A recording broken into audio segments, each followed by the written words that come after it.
दोनों हाथों को जोड़ें, महाराज श्री के पावन श्री चरणों में पुरजोर आवाज के साथ में बोलेंगे, हे महाराज श्री नमोस्तु नमोस्तु नमोस्तु, इच्छामि इच्छामि इच्छामि। आइएगा बंधु, आइएगा। इसी के साथ हम पूज्यवर मुनिश्री संधान सागर जी महाराज जी के पावन श्री चरणों में शंका समाधान के सत्र को आगे बढ़ाने के लिए प्रार्थना करते हैं। हे महाराज श्री नमोस्तु। चलते हैं गुरु चरणों में। आज का ये शंका समाधान का सत्र अपन प्रारंभ करें। जैसा भी भैया जी ने बताया, आज अजमेर निवासी पेरिस प्रवासी तरुण सोनाली जी जैन जो ऑनलाइन स्तंभ से जुड़े गुणायतन से, उनके 2 प्रश्न आज एक लेंगे, टाइम कम है। आगम की परिभाषा क्या है, इसकी क्या परिधि है? क्या जिनवाणी एवं समस्त जैन ग्रंथ पुराण मिलकर आगम का वर्णन करते हैं? कृपया हमारी शंका का समाधान करें। गुरु चरणों में कोटि कोटि नमन। आगम क्या है? बहुत अच्छा सवाल है। और इसकी परिधि क्या है? आगम क्या है? हमारे तीर्थंकर परमात्मा के मुख से जो निकली हुई वाणी है उसे ही आगम कहते हैं। जैन परंपरा के अनुसार हमारे तीर्थंकर भगवंतों ने जो उपदेश दिया उसे गणधरों ने कंपाइल किया और उसे ग्रंथ रूप में गठित करके द्वादशांग रूप आगम में विभाजित किया। और उसी के आधार पर कालांतर में हमारे आचार्यों महामुनियों ने उसे अलग अलग ग्रंथों के रूप में निबद्ध किया और वो हमारी आगम की परंपरा में चला है। आज वही हम सबके बीच आगम के रूप में प्रतिष्ठापित है। परंतु इसमें 2-3 बातों को प्रमुखता से ध्यान देना है।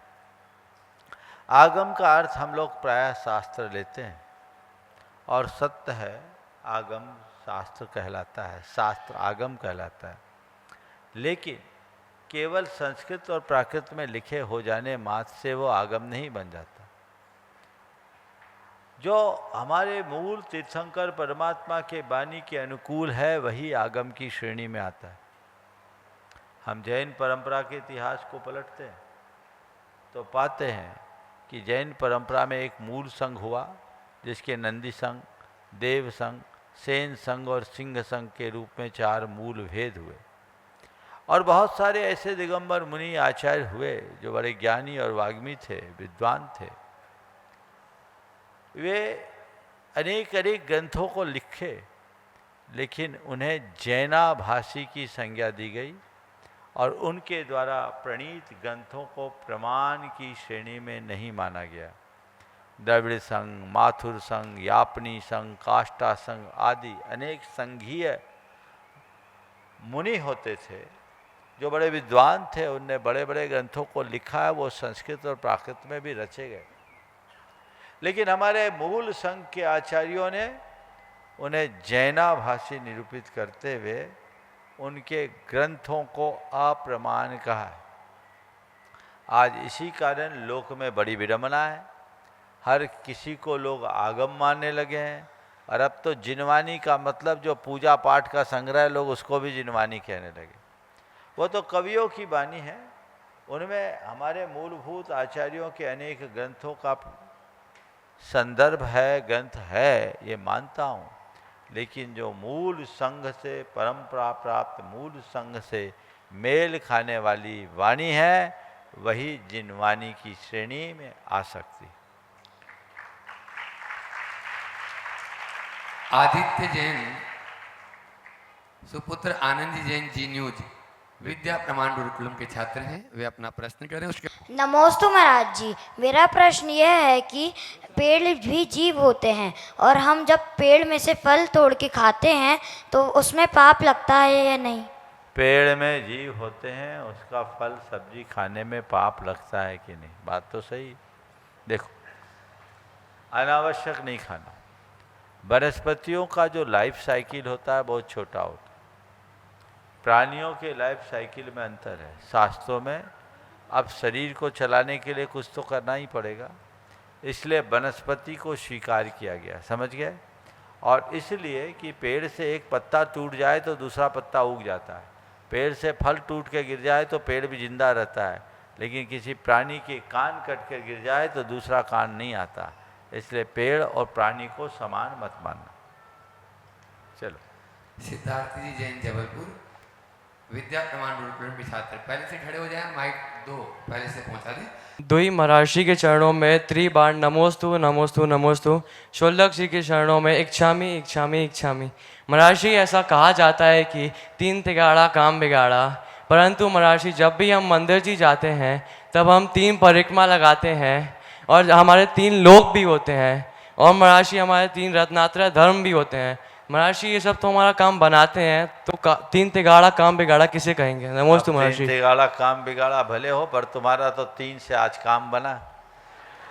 तुम 3 ही खड़े हो, शायद इसीलिए खड़े हो गए कि इस भ्रांति को दूर करें। देखो, 3 तिगाड़ा काम बिगाड़ा और 3 मिलाया काम बनाया, दोनों चीज़ें। सुनो, 3 तिगाड़ा से काम बिगाड़ा क्या है? राग देश मोह, ये 3 तिगाड़ा काम बिगाड़ा है। और 3 मिलाया काम बनाया, सम्यक दर्शन ज्ञान चारित्र, 3 मिलाया काम बनाया। समझ गए?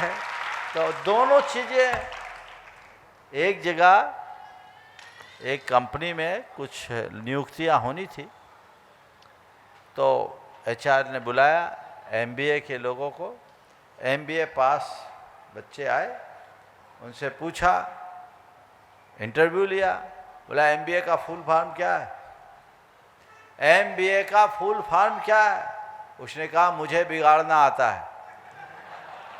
एमबीए कहा मुझे बिगाड़ना आता है, उसे बाहर किया। दूसरा आया, बोला क्या क्वालिफिकेशन क्या है? बोले एमबीए। बोले एमबीए का फुल फॉर्म बताओ। बोला मुझे बनाना आता है। क्या? मुझे बनाना आता है। तो 3 तिगाड़ा काम बिगाड़ा भी है और 3 मिलाया काम बनाया भी है। तो दोनों चीजों को अलग अलग संदर्भ में देखना चाहिए। मनोज जी जैन। नमोस्तु महर्षि। मुनिवर के चरणों में त्रिबार नमोस्तु नमोस्तु नमोस्तु। मुनीषी संदान सागर जी के चरणों में त्रिबार नमोस्तु नमोस्तु नमोस्तु। महर्षि, मेरी शंका यह है, हम लोग अब छुट्टी पे घर जाने वाले हैं, छुट्टियों पे हम लोग घर जाएंगे, तो हॉस्टल का तो आपने शेड्यूल बता दिया कि क्या करना है, लेकिन अब होम का आप बता दिए शेड्यूल, अब घर पे कौन सा करेंगे? बहुत अच्छा सवाल किया है। देखो, अब ये तुम पर निर्भर है कि तुम कौन सा शेड्यूल फॉलो करना चाहते हो। अगर सच्चे अर्थ में तुम हॉस्टल के शेड्यूल को पसंद करते हो ना, तो घर जा कर के वही फॉलो करोगे और वही करना चाहिए। और यदि घर जा कर के तुम अपने शेड्यूल को बदलते हो, तो इसका मतलब तुम्हारे लिए ये शेड्यूल तुम्हारे अंदर से नहीं, तुम्हारे ऊपर बोझ बना हुआ है। तुम मजबूरी में इस शेड्यूल को अपना रहे हो। अंदर से हर बच्चों को ये एंजॉय करना चाहिए कि मेरा ये जो शेड्यूल है वो मेरे जीवन को ऊंचा उठाने वाला है, और ये केवल हॉस्टल में रहते हुए नहीं, पूरे जीवन मुझे ऐसा ही शेड्यूल बनाना है ताकि आगे बढ़ना है। जल्दी उठना, जल्दी सोना, तब तो आगे बढ़ोगे। अब घर जाओगे कि अब तो स्कूल जाना ही नहीं है, अभी सवेरे से कोई प्रार्थना करनी ही नहीं है, आराम से 8 बजे उठो। शेड्यूल बिगाड़ोगे, जीवन नहीं बिगड़ेगा, जीवन नहीं बन पाएगा। अभिभावकों को भी चाहिए कि आप अगर अपने बच्चों को कहीं संस्कार देने के लिए ऐसे संस्थानों में भेजते हैं, तो बच्चों के घर लौटने के बाद आप उनकी शेड्यूल को बिगाड़ने की जगह आप अपना शेड्यूल उनके अनुरूप बनाना शुरू करें। उनको बदलने की जगह उनसे प्रेरित होकर खुद को बदलने का प्रयास करें, तो अच्छा असर हो। वनिता जी पाटनी भोपाल, और उसके बाद में राजेश जी काला बड़वानी, सब परिवार यहाँ पर उपस्थित। महाराज जी के चरणों में नमोस्तु नमोस्तु नमोस्तु। छुल्लक जी के चरणों में क्षामी। महाराज श्री, आप इतने व्यस्त रहते हैं, फिर अभी फील टू हील बुक आई है, आप इतना समय कैसे निकाल लेते हैं? श्रावक सारे बिजी करके रखते हैं आपको, फिर भी आपने इतनी सारी बुक लिख डाली है। देखिए, मैं व्यस्त रहता हूँ, ये आप लोगों का भ्रम है। सच्चे अर्थों में मैं मस्त रहता हूँ, ये यथार्थ। समझ गए? और जीवन का असली मजा वही ले पाता है जो व्यस्त दिखने में भी मस्त रहे। समझ गए? मैं आप लोगों को जितना समय देता हूँ थोक में ही देता हूँ।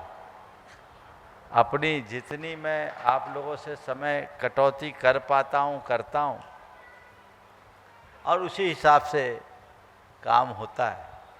मैं कुछ समय अपने साथ बिताता हूँ, और जो समय मेरा अपने साथ होता है उसी से हमारा काम बढ़ता है। और अब एक लंबे अंतराल के बाद जो सोमवार के मौन की शुरुआत कर दी ना, तो एक सोमवार को एक सप्ताह का काम कर लेता हूँ। सही बात समझ है। गए? तो ये फील सब टू हील चीजें बहुत होती हैं। अच्छी बुक है, सभी को पढ़ना है, एक बार जरूर बिल्कुल, पढ़िएगा। बिल्कुल। देखिए, हाँ, अगले सप्ताह तक एक और किताब आप लोगों को मिलने वाली है। आप ये लो, प्रतीक्षा कीजिए। यही तो महाराज जी आपका राज पूछ रही हूँ, हमें भी बताइए ना। बस समय को बर्बाद मत करो, व्यर्थ मत करो। व्यस्त होने में कोई दिक्कत नहीं, अस्त व्यस्त रहने से परेशानी है। मैं आपको व्यस्त दिखता हूँ, आप लोग अस्त व्यस्त रहते हो। व्यस्त रहो, मस्त रहो, अस्त व्यस्त मत रहो। समझ गया? चलिए। नमोस्तु महाराज जी, नमोस्तु महाराज। राजेश जी काला वड़वानी, विवेक भाई सिंगापुर अपना प्रश्न कर रहे हैं, उसके बाद में आयुष जी जैन जयपुर तैयार रहेंगे पूरे परिवार के साथ। महाराज श्री के चरणों में बारंबार नमोस्तु नमोस्तु नमोस्तु। महाराज श्री, एक श्रावक मंदिर में धोती दुपट्टा पहन के खड़ा हुआ है, और अभिषेक की जो प्रतिक्रिया है वो लगभग चालू हो गई है महाराज श्री, अभिषेक स्टार्ट नहीं हुआ है। इतने में महाराज श्री पीछे से कोई महिला आती है और किसी दूसरे के द्वारा उसको एक संदेश भेजती है, और वो संदेश भेजने के बाद महाराज श्री वो व्यक्ति अभिषेक नहीं करता है और अभिषेक किए बिना महाराज श्री आ जाता है। तो महाराज श्री मेरा प्रश्न है, ये सूतक पातक को इतना सीरियसली लेना चाहिए कि सामने वाले को? देखो, दो बातें बोलता हूँ।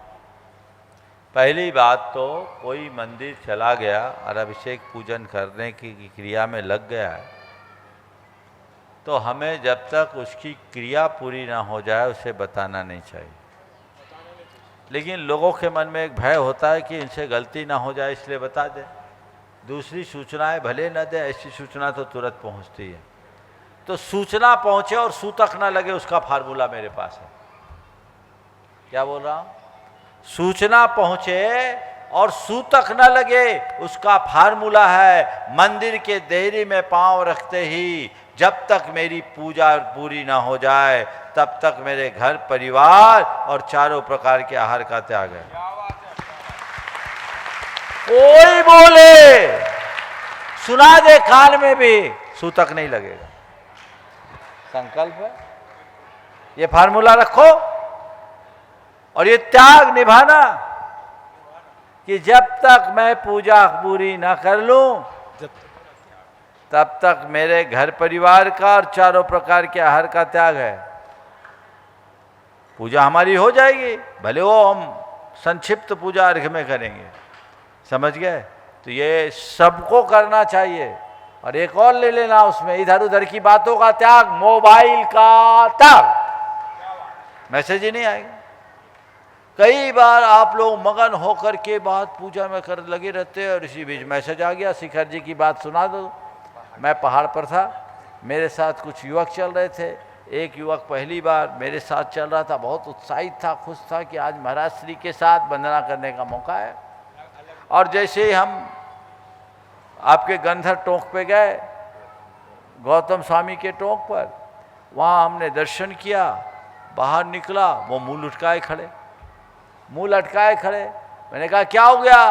बोले महाराज गड़बड़ हो गया। बोले क्या हो गया? बोले सूतक लग गया। कैसे?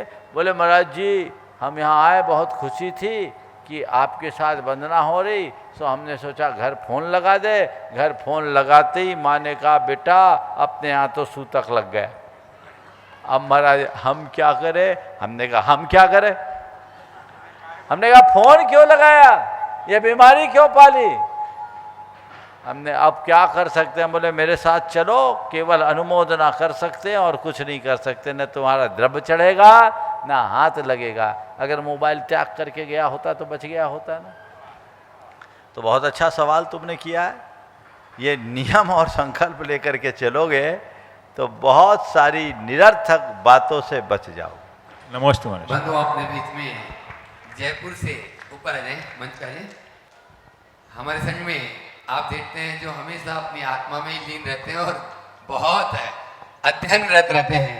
सारांश भाई ब्रह्मचारी, बाल ब्रह्मचारी सारांश भैया जो साथ में रहते हैं गुरुवर के चरणों में, उनके भ्राता हैं बड़े। एक बार जोरदार ताली बजाइए इनके लिए। और मैं चाहूँगा अन्नू जी सराफ, नवरत्न परिवार, नरेंद्र जी टोंडिया और राजेश जी IAS, इनका सम्मान करेंगे, अभिनंदन करेंगे और तालियों के साथ में स्वागत।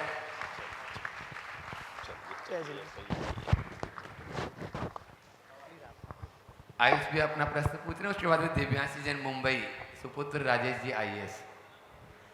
द्वय मुनिराजों के चरणों में कोटि कोटि नमोस्तु नमोस्तु नमोस्तु। छुल्लक जी महाराज के चरणों में इच्छामि। गुरुवर, देव शास्त्र गुरु की हम जो भक्ति आराधना करते हैं, क्या उन तीनों को अगर अलग अलग भी करना पड़े तो क्या भक्ति का फल सेम होता है या अलग अलग होता है? बहुत अच्छा आपने पूछा है। देव शास्त्र और गुरु की भक्ति करते समय यदि हम तीनों की अलग अलग आराधना करें तो क्या फल समान होता है या असमान? देखिए, भक्ति करने का फल मिलता है। देव की भक्ति, शास्त्र की भक्ति, गुरु की भक्ति, सब भक्ति है और इन सब का फल मिलता है। हम लोग 16 कारण भावना में देखते हैं तो 16 कारण भावना में 4 भावनाएं तो भक्ति रूप है। उसमें अरहत भक्ति है, आचार्य भक्ति है, बहुश्रुत भक्ति है और प्रवचन भक्ति यानी शास्त्र भक्ति है। और चारों को तीर्थंकर प्रकृति के बंध के प्रमुख कारणों में दिया। इसलिए हम ये कह सकते हैं कि तीनों का फल समान भी हो सकता है। कंपेयर करना मैं उचित नहीं समझता। मैं कह दूं कि समान होता है या किसी में अधिक होता है, किसी में कम होता है, तो हो सकता है तुम बनिया लोग हो जिसमें ज़्यादा झुकाव दिखेगा, उधर ही ढुलक जाओगे क्योंकि तुम लोग फायदे को देखते हो।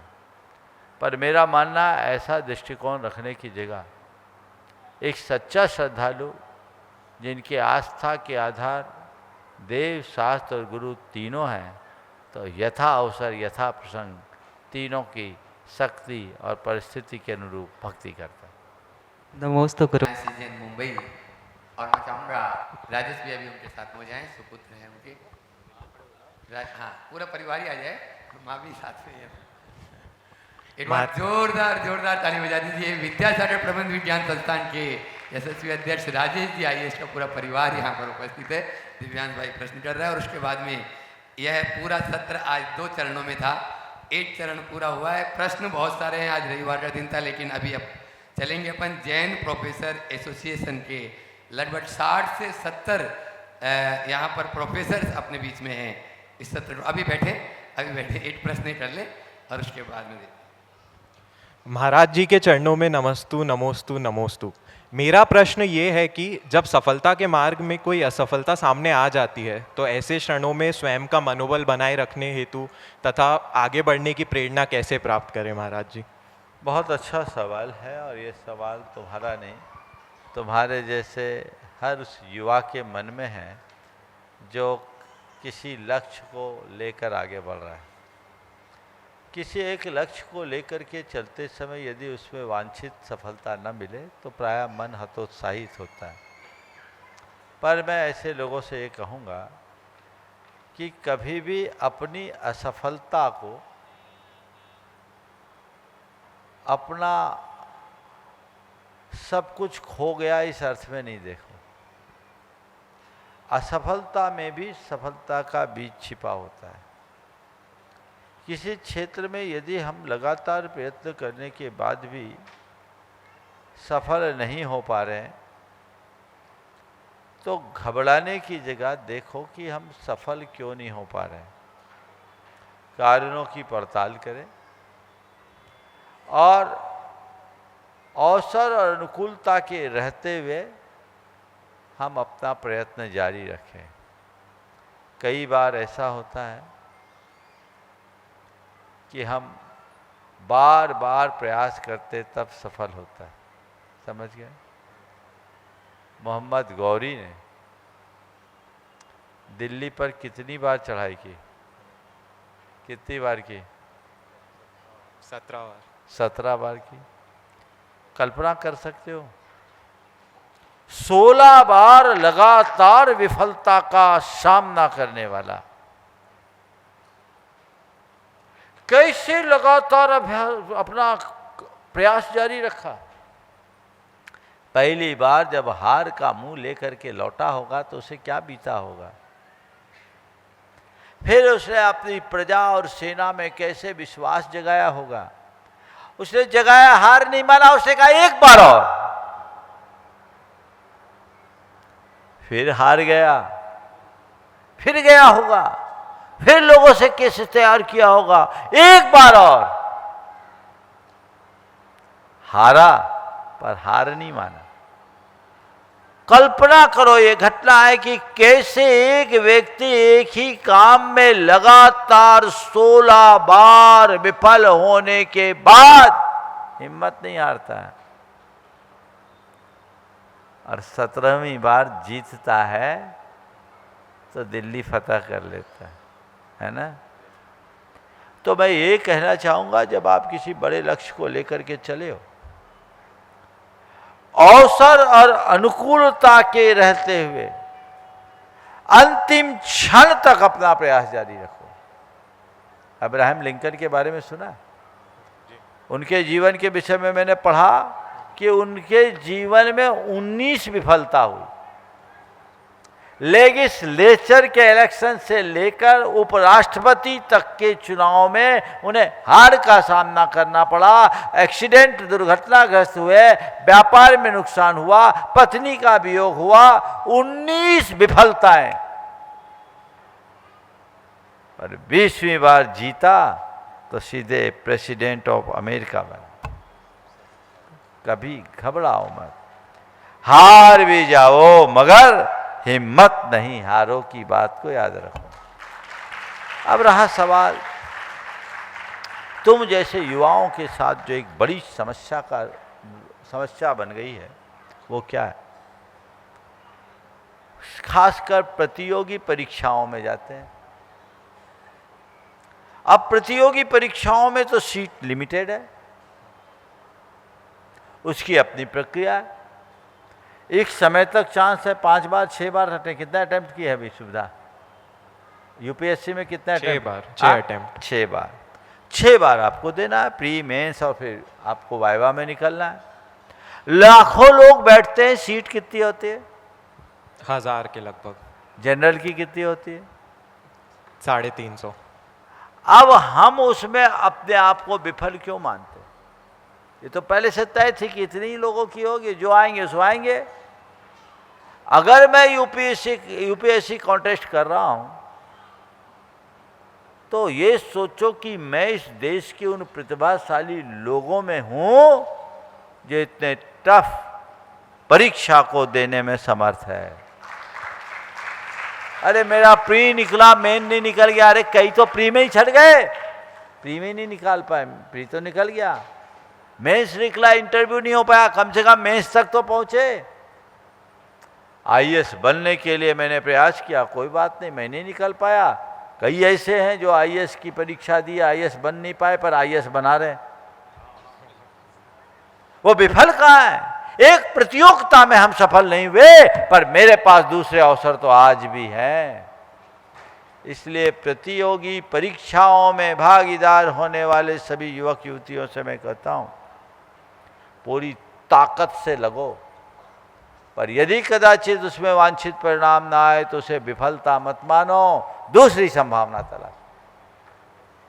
दूसरी चले जाए, तीसरी देखो, तीसरी चले जाए, चौथी चले जाओ। किसी एक लक्ष्य की पूर्ति ना होना जीवन की विफलता नहीं है। लक्ष्य पूर्ति में बाधा आने पर हम नए लक्ष्य को लेकर चल सकते हैं। नमस्कार। आदर सागर जी महाराज के गृहस्थ अवस्था के भ्राता यहाँ पर उपस्थित है, विनोद जी छाबड़ा, पटना से अपने बीच में, गुवाहाटी से। वे अपना प्रश्न करेंगे।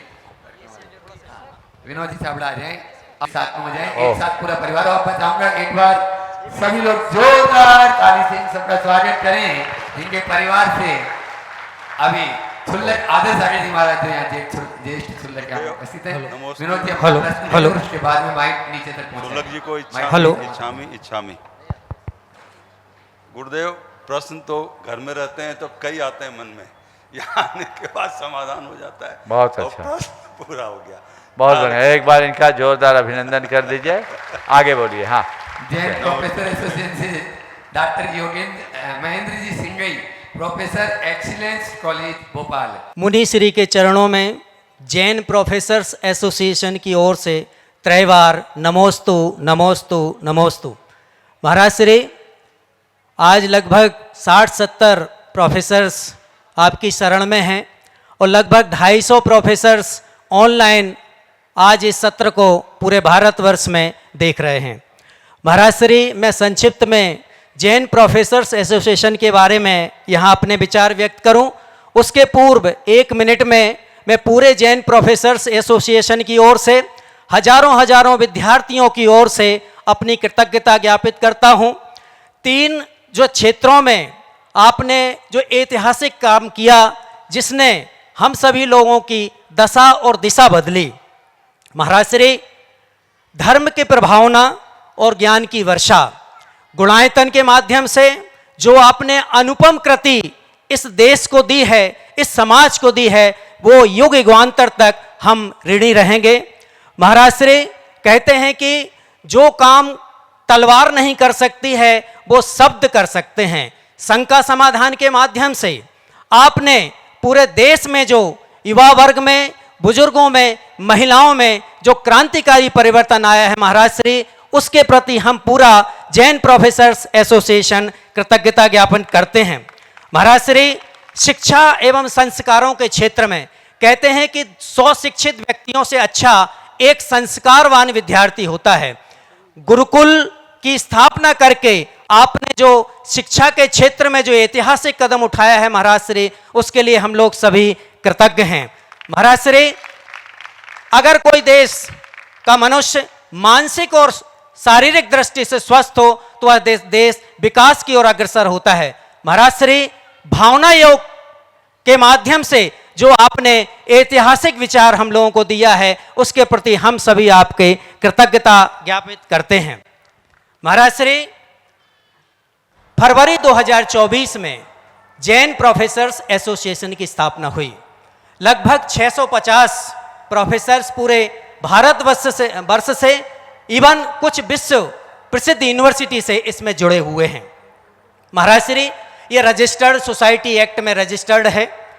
कला, विज्ञान, वाणिज्य, मेडिकल के तीनों pathy, Ayurvedic, allopathy, homeopathy, pharmacy, computer विज्ञान, आईआईटी, आईआईएम, एनआईटी, प्रतिष्ठित यूनिवर्सिटी, कई प्रतिष्ठित विश्वविद्यालय के वाइस चांसलर हमारे ग्रुप से जुड़े हुए हैं। लगभग 650 प्रोफेसर्स में 300 पीएचडी गाइड के रूप में रजिस्टर्ड हैं, जिनके अंडर में लगभग 250 विद्यार्थियों ने पीएचडी की डिग्री प्राप्त की है। महाराज श्री, अभी हम लोग 1.5 साल ही हुआ है हमारे एसोसिएशन को, जिसने अभी तक जो हम लोगों ने कार्य किया है, जो विद्यार्थी पीएचडी करना चाहते हैं उनको सहयोग प्रदान करना, प्लेसमेंट में सहयोग प्रदान करना, अगर कहीं उसका एडमिशन नहीं होता है तो हम लोग जितना उनको सहयोग कर सकते हैं उसमें हम लोगों ने सहयोग 1.5 साल में प्रदान किया है। हम लोगों की एक रजिस्टर्ड वेबसाइट है जिसके माध्यम से हम लोग सूचनाएं उसमें देते हैं। महाराज श्री, आपका आशीर्वाद हम लोग चाहेंगे। हमारा प्रश्न आपसे ये है कि हमारा एसोसिएशन समाज में शिक्षा के क्षेत्र में किस प्रकार महाराज योगदान दे सकता है। महाराज, पूरे 250 लोग आज जुड़े हुए हैं। आपका आज जो मंगल आशीर्वाद हम लोगों को मिले, जिससे हम लोग जो आपने शिक्षा का अलग जगाया है उस यज्ञ में हम लोग अपनी आहुति दे सकें। नमोस्तु महाराज। बहुत प्रसन्नता है कि आज इतने सारे प्राध्यापक और शिक्षाविद एक साथ यहाँ एकत्रित हुए। ये भी बहुत प्रसन्नता का विषय है कि आप सब लोग संगठित होकर अपने सामाजिक और सांस्कृतिक मूल्यों को पुष्ट करने के लिए प्रतिबद्ध हुए। आप लोगों का यह प्रयास बहुत सराहनीय है और मैं इसके लिए आपके सभी सदस्यों को दोनों हाथों से आशीर्वाद देता हूँ। नमोस्तु जहाँ महाराज जी, तक नमोस्तु। सवाल है कि हम लोग इस क्षेत्र में और क्या करें, तो मैं तो ये कहता हूँ कि आप एक अलख जगाइए। हमारे समाज के साधन विहीन लोगों को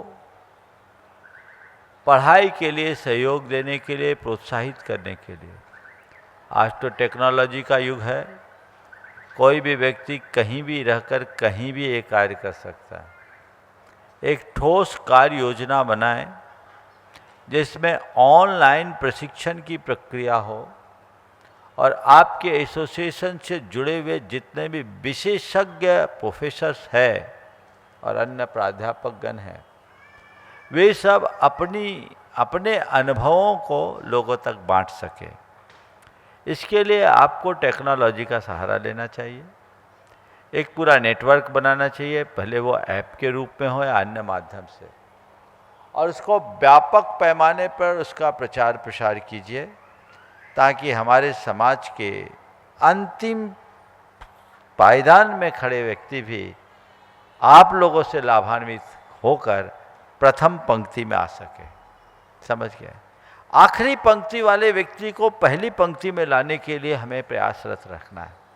और जो मैंने विगत दिनों में कहा, जैन बनाओ, जैन बढ़ाओ, जैन बसाओ और जैन बचाओ के फार्मूले को पूरा करने में जो योगदान दे सको, तो मैं तो सबसे कहता हूँ इस दिशा में प्रयास करना है। हमें पूरे संसार को जैन बनाना है, मतलब जाति से जैन नहीं, उनके नाम के साथ जैन लगाना नहीं, जैन बनाने के पीछे हमारा एक ही मकसद है, उसकी आस्था में अहिंसा की प्रतिष्ठा कर दे।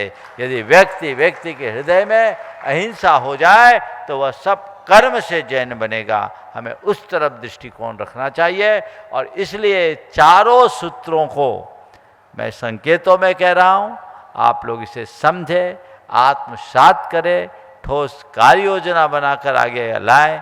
चूँकि आप सब प्रबुद्ध हो, शिक्षक और शिक्षाविद हो, एक अच्छी कार्य योजना बनाकर मेरे पास लाओ ताकि हम उसका सुसंगठित प्रयत्न कर सकें। नमोस्तु महाराज। इस पूरे ग्रुप में डॉक्टर शैलेंद्र जी जैन मैनिट से अपने बीच में हैं, वे अपना प्रश्न करें, और डॉक्टर हर्षा जी जालोरी शासकीय महाविद्यालय वे तैयार हैं। नमोस्तु गुरुवर, नमोस्तु नमोस्तु नमोस्तु। गुरुवर, सूचना प्रसारण के युग में सूचना का प्रवाह बहुतायत में हो गया है। हर व्यक्ति अपनी योग्यता व क्षमता से अधिक पाना चाहता है। संतोष व जो प्राप्त है वो पर्याप्त है का भाव बाजारीकरण के इस दौर में अव्यवहारिक हो रहा है, क्योंकि बाजारीकरण बढ़ेगा तो हमारी इकोनॉमी बढ़ेगी, ऐसा कहा जा रहा है, और इसीलिए तनाव बढ़ता जा रहा है। महाराज जी, इन वातावरण में कैसे हम संतोष की प्राप्ति की और अच्छे समाज बनाने की ओर अग्रसर हों, कृपया मार्गदर्शन करें। बस इसका एक ही रास्ता है, अध्यात्म से जुड़ो, भावना योग से जुड़ो। समझ गए? सूचना के बवंडर के मध्य में अपने संबंधों की पवित्रता और शांति की स्थिरता वही ला सकता है जो अपने जीवन को आध्यात्मिकता से भरता है, और आध्यात्मिकता से भरने का सबल आधार है भावना योग। आप खुद इसका प्रयोग करें और देखें जीवन में कितना बदलाव आता है। डॉक्टर हर्षा जी जालोरी शासकीय महाविद्यालय वे अपना प्रश्न करेंगे, और डॉक्टर जय कुमार जी मैनिट तैयार रहेंगे। पूज्यवर के चरणों में वंदन। नमोस्तु नमोस्तु नमोस्तु। मैं ये पूछना चाहती हूँ कि सर्वप्रथम जब हमारा जैन धर्म आया, जो हमारे तीर्थंकरों के द्वारा प्रवर्तित था वो एक था, बाद में उसके 2 अंग हो गए, श्वेतांबर, दिगंबर, और उसमें भी अनेक पंथ। तो ये सब कैसे हुआ और ये सब एक करने के लिए क्या प्रयास हो? आप देखो, ये स्वाभाविक है। एक पेड़ उगता है ना, बीज बोते हैं, पेड़ उगता है तो पहले उसमें से केवल एक सीधा तना निकलता है। आपने देखा, पेड़ उगता है तो एक तना होता है, लेकिन जैसे जैसे पेड़ बढ़ता है ना, उसकी शाखाएं प्रशाखाएं बढ़ती जाती है। बढ़ती कि नहीं? जितना विशाल पेड़ होगा उसकी शाखाएं उतनी बढ़ेगी। मैं मानता हूँ कि पेड़ की शाखाएं पेड़ के विस्तार का प्रमाण है और उसकी शोभा का आधार शाखाओं को देखकर चिंतित होना नहीं चाहिए। बिल्कुल भी चिंता की जरूरत नहीं, स्वाभाविक है। जितनी शाखाएं हो कोई कठिनाई नहीं, बस एक ही प्रयास, जड़ों से सब जुड़े रहें, सब जड़ों से जुड़े रहें। हम जड़ों से जुड़े रहेंगे तो शाखा प्रशाखाओं के फैलने से कोई फर्क नहीं पड़ेगा, और अगर हम जड़ से अलग हो जाएंगे तो हमारा अस्तित्व ही खत्म हो जाएगा। इसलिए मैं जैनियों से कहना चाहता हूँ, मैं जैनियों से कहना चाहता हूँ, तुम अपने आप को शाखा मानो। हो सकता कोई शाखा बड़ी हो, कोई शाखा छोटी हो, लेकिन शाखाओं अपने आप को शाखा मानो। और एक बात को याद रखो, मेरी जड़ में क्या है? मैं दिगंबर से तांबर, 13 पंथी स्थानकवासी, इधर दिगंबरों में 13 पंथी, 20 पंथी, ये वो बाद में हूँ। असल में मैं जैन हूँ, मेरी जड़ जैन है। उससे जुड़े रहोगे कोई फर्क नहीं पड़ेगा, और शाखाओं में उलझ जाओगे तो एक शाखा दूसरे शाखा को काटने का प्रयास करेगी, जो पेड़ की शोभा को भी खंडित करेगी और उसके भविष्य को भी विनष्ट करेगी। डॉक्टर जय कुमार जी मैनिट और डॉक्टर समता जी जैन, शासकीय महाविद्यालय बेल, तैयार हैं। नमोस्तु महाराज जी। महाराज जी, मेरा प्रश्न ये है कि जैन समाज को समझने के लिए, जैन धर्म को समझने के लिए हम ऐसी 4-5 पुस्तकों को जानना चाहते हैं जिनका संदर्भ हम अन्य समाज के लोगों को भी दे सकें, जो सरल भाषा में समझ सके कि जैन इतिहास क्या है। और दूसरी एक और बात, जिन्हें जैन धर्म को अच्छे से समझना है, मैं आप सबको सलाह दूंगा। हमारी एक कृति है, जैन धर्म और दर्शन, समझ गए? 1997 में प्रकाशित हुई एक कृति है और हजारों प्रतियां उसकी पूरे विश्व में प्रसारित हुई है। आप उसको पढ़िए, औरों को पढ़ने की प्रेरणा दीजिए। आज की भाषा में वो एक ऐसी सब प्रमाण पुस्तक है जिसको सभी लाभान्वित हो सकते हैं। डॉक्टर समता जैन, बेल से, शासकीय महाविद्यालय। नमोस्तु नमोस्तु नमोस्तु महाराज श्री। एक जैन तत्व विद्या भी है जो भारतीय ज्ञानपीठ से प्रकाशित है, वह भी इसमें आपके लिए उपयोगी हो सकती है। हाँ, नमोस्तु नमोस्तु नमोस्तु महाराज श्री। समस्त प्राध्यापक संघ की तरफ से एक प्रश्न है। हम सब प्राध्यापक हैं और अपने पदों का निर्वहन बहुत गंभीरता से और तन्मयता से करते हैं, उसको ही धर्म समझ के अपनी क्रियाओं का निर्वहन करते हैं। लेकिन इस दौर में कुछ हमारी धार्मिक क्रियाएं से हम लोग उतना भागीदारी नहीं कर पाते। इस संदर्भ में आपका मार्गदर्शन चाहिए। देखिए, मैं आपके माध्यम से कहूँगा, सभी जितने भी प्रोफेशंस हैं उन्हें अपने प्रोफेशन रिलेटेड धर्म को पहले पालना चाहिए, उसमें कोई कॉम्प्रोमाइज़ नहीं करना चाहिए। फिर उसमें से समय निकाल करके जितना हो वो अपने आत्माश्रित धर्म के लिए समय निकालना चाहिए। आपके लिए एक दिन अवकाश का तो होता है ना, जिस दिन अवकाश हो उस दिन भीतर प्रकाश रखे। फिर प्रोफेशन का जो टाइम ड्यूरेशन है वो लिमिटेड है, हम उस टाइम के साथ अपना टाइम एडजस्टमेंट करें। अगर समय का सही प्रबंधन कर लिए तो हमारे पास समय की कमी नहीं होगी। अब समय पूरा हो गया, यहीं पर विराम। बोलिए परम पूज्य आचार्य गुरुवर श्री विद्यासागर महाराज।